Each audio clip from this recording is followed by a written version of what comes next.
सच्चा रहे तो कोई ना जाए बाकी तो कि होली खेले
आशीर्वाद मिला लाल अपना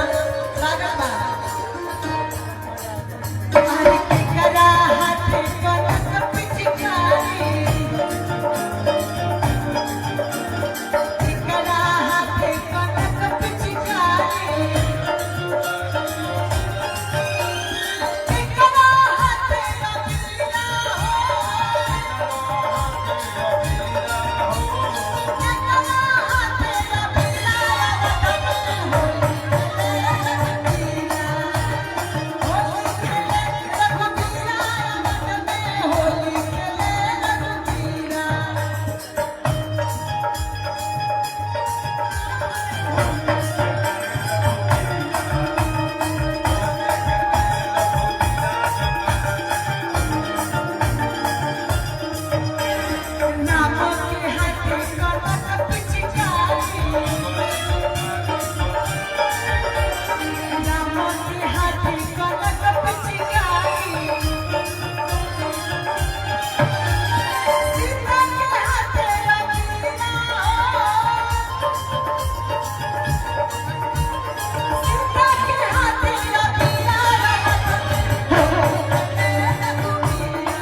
कृष्णा के हाथ कनक पिचकारी कृष्णा के हाथ कनक पिचकारी राधा के हाथ रबीला राधा के हाथ रबीला रवत में होली खेले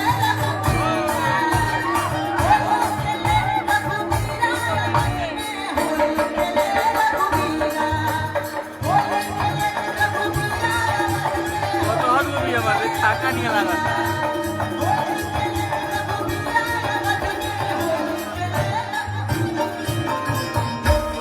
अच्छा ही जड़ा हो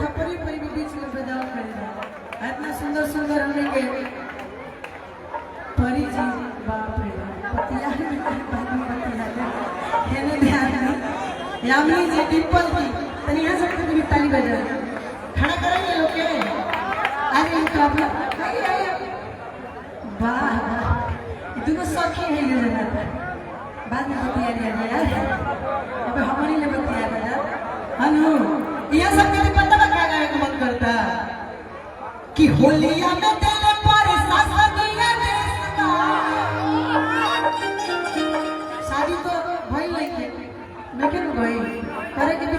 यामिनी सिंह हो गइल बा ना क्या पता चलता अच्छा हो गया तो जो भाभी को सुनिए सारे देवर लोग कह रहे हैं एक बार हो गइल होका नहीं भाई होका रे होलिया में अभी तो बोल रहे हैं शादी हुआ नहीं भाभी नहीं हुई मैं भैया के भाभी हो गई से आएगी ना जल्दी फलाना हम करेंगे अच्छा कुछ तो ऐसा हो ही रहा है भाभी को तुम्हें बताई क्या हाँ कुछ तो है कैसे होता है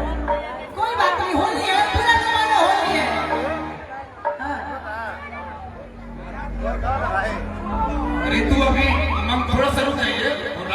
रितु बहुत अच्छा गा रही है, एक बार जोरदार ताली बजा दीजिए, इसको रंग में लाइए। ये कमाल की गायिका है।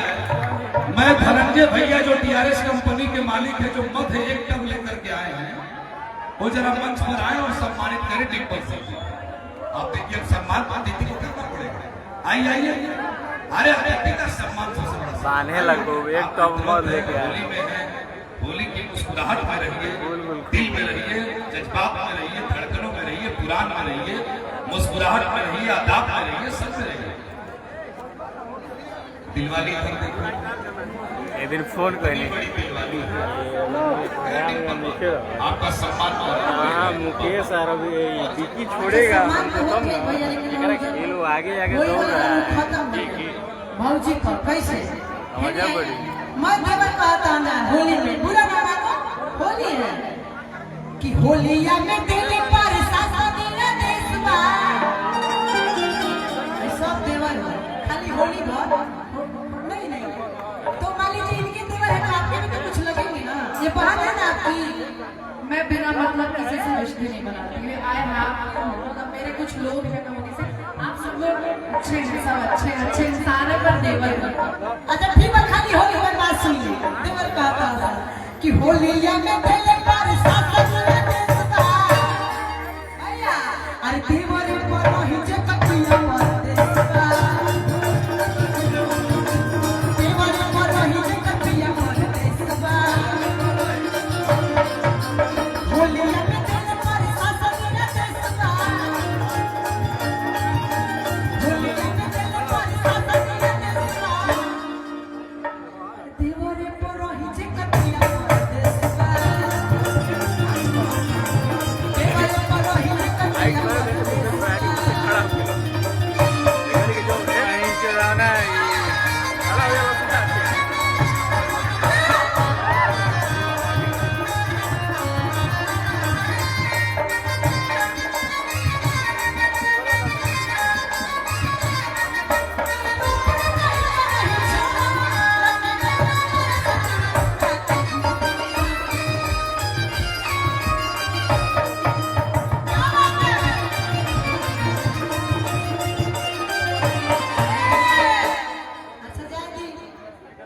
सच्चाई वाली केहू के भौजाई के आए के बने जब बियाह नहीं के भइल बा लेकिन जब अपना जीजा जी के जाए तो पता बा जीजा जी का कहिए जीजा जी परेशान करी त आप को कि कोही कैसे कोही न से होलिया अच्छा जीजा जी बोले कि जीजा जी तो बना सकती है ना मेरे जीजा जी यहाँ पे रहेंगे, आह, मेरे जा। एक ही जीजा है माय गॉड जो क्या कि- हुआ कहाँ चली रहा है और देखा नहीं कुछ चला नहीं। कर कतरा पड़ल बा जीजा जी के देखा हां कहिए सही हेलो। आ गई होली में मजाक हंसी चलेला ना, तो ये मजाक हंसी के दौरान गीत संगीत चलत रही। अब रोगा सब के बीच में सम्मानित करे खातिर डीआरएस कंपनी के मलिकार हनी के बड़का भैया धनंजय सिंह भैया ग्राम गोविंदापुर बक्सर जिला भोजपुरी के हमने के गार्जियन माने और डिम्पल सिंह जी भोजपुरी के अभिनेत्री के सम्मानित करम हम बहुत सम्मान से हाँ दिल से स्वागत। और भोजपुरी की सबसे हाईटेड सबसे लंबी और मुस्कुराहट के यामिनी सिंह जी को सम्मानित करेंगे बड़े भैया मुन्ना भैया बिछियाओ आइए। और भाई गड़बड़ा जी।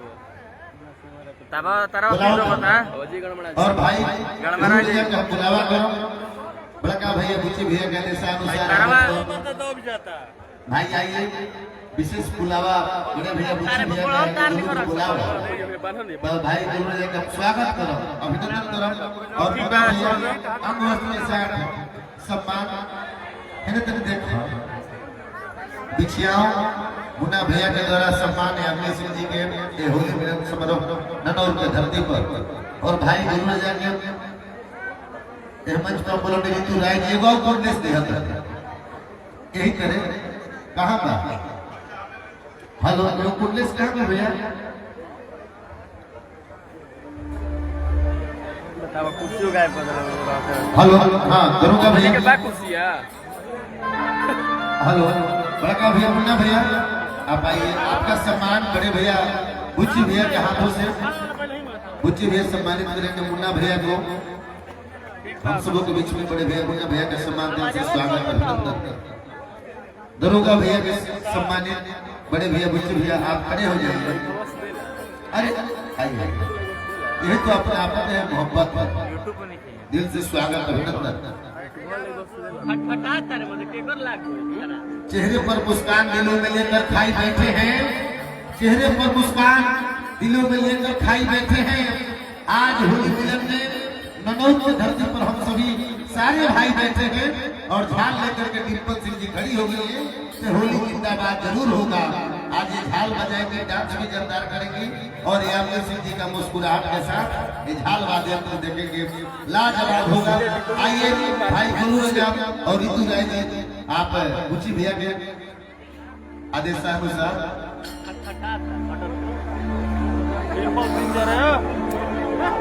एक साथ है तू गाँव थोड़ा चलो पड़ेगा गाँव जहाँ बिलोड़ियों बना कर लाने लेकिन वो क्या है भैया कि कोई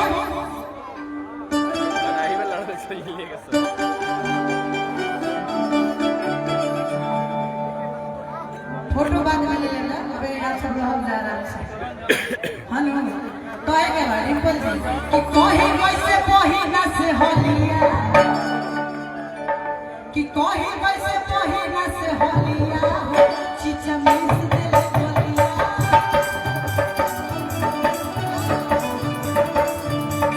कोई वैसे कोई ना से होलिया चीचा मिस दिल बोलिया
मुझे लग रहा है गोलू जी आएंगे तभी एनर्जी आएगा मेरे अंदर से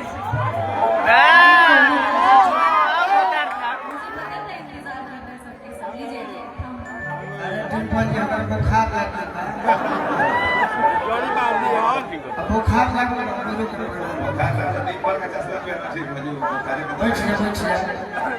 कारण का वजह जानी बुखार संतोष चाचा सर्दी 2.5 दिन में ठीक हो जाएगा वैकेशन होली में अपने हमार हाल होइल बा कि पहिल रहे दाना तो बहुत तोर दुनोई खेमो अल्लाह के होली में बिहार ओ सो हो जाई हा ना मिस कर दिला हम अभी क्या कनाल की नाइल हमारा देखेगा तो चढ़ते फागुन आरा का एनर्जी आ गया ना ऐसे लगा तो चढ़ते फागुन माथे धो दे बिया छोटे बाबा अरे काम नहीं के फोरत पीछू कारी हो जगन्नाथ बाबा काम नहीं के फोरत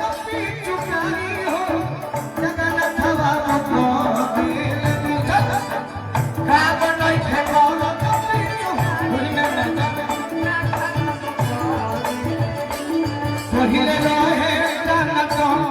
अब तो करत नहीं खेमा अब तो